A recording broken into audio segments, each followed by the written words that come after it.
Unlocking the mystery. Solve the expression. Hello, everyone. Today, we're diving into a fascinating topic that often pops up in math-related English conversations. Solve the expression.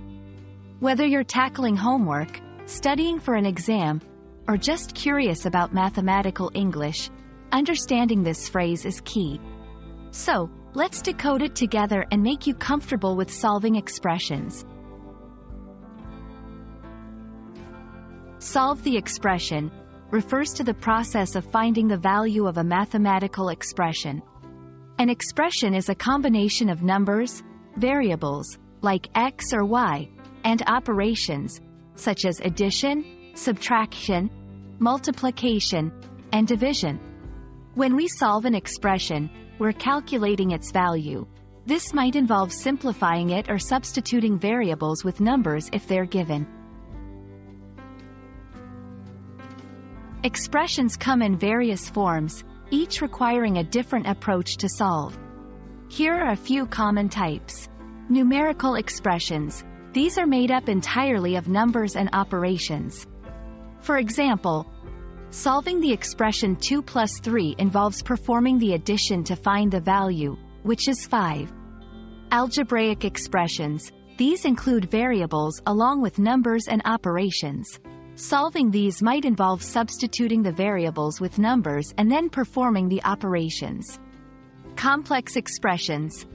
These can include a mix of algebraic expressions, exponents, and more.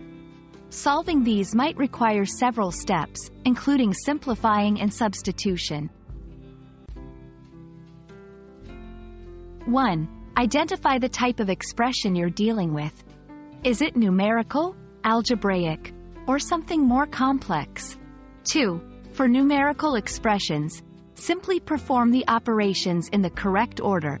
Remember the order of operations: parentheses, exponents, multiplication and division from left to right, addition and subtraction from left to right.